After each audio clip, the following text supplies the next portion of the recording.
Hey there, Sharon Horne-Ellstrom here. Welcome to day 1224 of What You Up To Now, documenting the journey as I transition from brick and mortar corporate world of businesses over, quarter century in corporate America, working for some of the coolest companies and corporations on the planet, as well as 47, I know it's a ton, 47 years working in different businesses and different industries throughout my business ownership and entrepreneurial career, in addition to working in corporate America simultaneously, and raising a family. So a little stressed out, little burnt out, little dead there for once, but still here. So obviously figured a lot of things out along the way.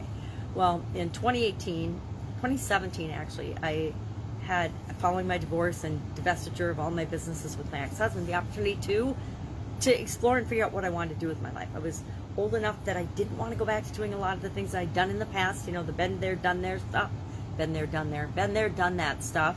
But I wasn't old enough to retire and throw in the towel either. I knew I still had some energy and some things to do in my life and in the world. So I decided I would explore the online world, went online, joined the ClickFunnels certification program, became a certified partner for them, and then didn't really do much with it.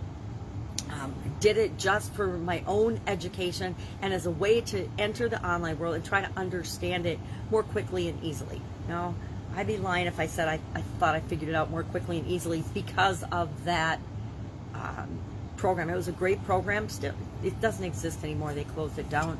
But there's a few hundred of us. I think there's probably 300 of us planet-wide that actually got that certification and did something or little or nothing with it. But it did give me a foundation and a way of learning and looking at and a framework for understanding the online world. So it gave me a leg up in understanding and having a framework to start with, to study, but I still got sucked into the little, I call them learning loops, and I didn't coin that term, I just learned it online. It's kind of like FOMO. I never had FOMO, F-O-M-O, fear of missing out, until I came online, because it's totally a marketing thing, right? We never really miss out on anything that it is for us. Therefore, fear of missing out is just like all fears. It's just made up. It's a made up fear. Usually we make up to prevent ourselves or get ourselves talked into doing something emotionally that we probably shouldn't have done in the first place because it really probably wasn't for us. But I digress. So, done a lot of things online. Some have been really successful. Some have been, you know, just plain busts. For the last year, and even before that, for decades, I have worked and done challenges. And so last year when the whole pandemic nonsense started, I was like, well, what am I going to do now? What do I want to do? I'd already been doing challenges, but I'm like, what do I want to do now? And I decided that I was going to do a free 30-day get up and go challenge, because so many people I was working with and talking to were like, I don't know what to do. I don't know what to do. And I'm like, yeah, we all know what to do. We just keep telling ourselves that we don't know what to do. So done that 7 times. We'll do it probably the 8th time here in August. Got commitments this summer that make it, you know, not too challenging, but make it uncomfortable to the point of I don't want to do it because I don't think I'm doing people the best service that I possibly can until August. So August 1st, we will do the next Get Up and Go challenge. It will be, I want to say it's probably going to be a free challenge still. And it'll be a 30-day plus challenge. It'll be 31 days. If you are curious what that challenge has been like in the past, we've done it 7 times. We've done it twice this year already, and 5 times in 2020. And every time it's been a little bit different. It's morphed and been a little different every time. But I started to add tools probably the 2nd or 3rd time. I was like, all right, I have all these things that I've learned, these tools and strategies and frameworks and tricks and techniques. I guess they're not tricks and techniques, they're just things that work to make decision making easier, to make deciding among alternatives possible and practical and quick and easy, to look at our life in a different way and change our perspective and our mindset based on the way we look at things. So all these tools that I've been using all of my life, I'm like, well, why am I not sharing these with anybody? The only way you find this stuff out is if you study and do a whole lot of personal development things, read a bunch of books. I mean, I've read literally thousands of books throughout my life. A little more challenging now with my vision challenges, but I'm in a reading challenge right now with an amazing woman named Avril. She teaches people, and mainly executives and business people, how to get the most out of the time that they spend reading, get the information that they need from different books primarily, but books and resources, that in the quickest, easiest, most efficient way possible, which is right up my alley, right? Especially with vision challenges now, it's definitely up my alley. But I've done, I don't know how many of her challenges, at least 3 or 4, but I'm in another one now that's just read 8 books in 30 days. Well, I've got commitments starting June 15th, big time commitments, so I have to get mine done before the 15th if I want to actually participate and get the challenge done. So I'm on book 3. Book 4 I'll start today. A little bit behind what I want to be for schedule, but I've been hanging out with my family and friends, and my mom's in the hospital, so lots going on there. Lots going on in the personal front. But our idiom, our expression for supersize your business today was to make a fresh start and start things over. And what I really want to remind people of as part of that discussion is that every change, every challenge, every situation we face is an opportunity for a start. It's a new start, a fresh start, a do-over, a mulligan. Mulligan from golf. I forgot about mulligans. I used to use them a lot because I wasn't that good a golfer. Liked golfing, but I couldn't see very well back then, so I always had to have a spotter that would watch where my ball went.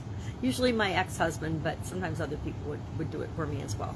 But the whole point is that every day, at any instant, we don't need a new day or a new season or a massive change or event to happen like COVID in our lives in order to change our mind, change our direction, change what we want to change in our life and create the life that we want. We all have the ultimate will, the ultimate capability of starting over and making a fresh start whenever we choose to.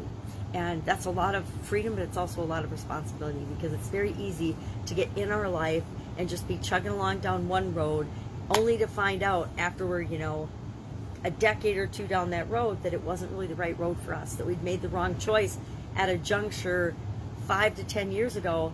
And instead of looking at that as wasted time, wasted energy, wasted relationships, wasted anything, we need to look at it as part of our path, part of our journey, part of our learning experience that was required for us to be able to discern that we needed to make a different choice, to make a different change in direction, to go down a different road. So I actually love the idioms and the expression and all of the sayings and quotes that go along with starting over, a new opportunity, making a fresh start, however you describe that in your life. Our that was Supersize Your Business Challenge. Today, it's not really a challenge, it's just something I do every day. I think today was about, I say 821, but that's not right because I know I've done well over 900 of them. I just didn't start counting in the beginning. And then I lost my worksheet where I kept track of all of the days and the sayings, which is why sometimes I'll repeat them and I'll do them over again as I pick different categories of idioms. Sometimes there'll be one that I've already done. I'm sure I've done something like a fresh start or a new beginning before. Our annual challenge this year is to do one thing every day that centers us, from this little journal book that I got up at the cabin. We are on day 157, and it was all about setting a goal and then breaking it down and using a process map to set that goal and then break it down into smaller and smaller pieces so that we can start. Well, where do we start? We start by taking some kind of action toward that goal. I learned this probably from Tony Robbins, and he probably learned it from Jim Rohn, and he probably learned it from, I don't know, Andrew Carnegie or somebody, or Henry Ford, that never leave the scene of a decision without taking some kind of action. Never set a goal without immediately following that up with some type of action. Maybe it's just writing down on a piece of paper your goal. That's a commitment to yourself that you're going to achieve that goal. Maybe it's doing some research, some online research. Maybe it's phoning a friend. Maybe it's asking a question. Maybe it's going to the library. Remember when we used to go to the library and look things up because we were curious about them? Whatever it is, make sure whatever you do when you set a goal that you take some immediate action. So that's what I'm thinking about. I'm thinking about a fresh start today. I'm thinking about prayers for my mom. She's got some weird throat infection, so she's in the hospital. I'm sure she's scared. We're always scared when we're in the hospital. Even if we don't think we're scared, because there's a lot going on in that situation that's outside of our control. Thinking about my grandma today. my mom's mom, and how much I love and miss her, and my dad. Thinking about a lot of stuff today, I guess. Whenever I think of a fresh start, I revisit the memories and the things and the wonderful things I'm grateful for in the past, as I bring them with me into the fresh start, the new dynamic, the whatever it is. All right, I'm going to go do some reading for the challenge so I can get those books knocked out, and spend some time with my amazing family today. I invite you to have an amazing day as well. If I can help you in any way, if you've got a question or something that you're struggling with, either online or offline, and you don't really have anyone to ask, hit me up in the comments below. I might not know the exact answer for you, but I guarantee I can hook you up with a resource that can help you get to your next step. All right, have an amazing day. I'll, of course, be with you tomorrow to report in on what you're up to now. Have a great day.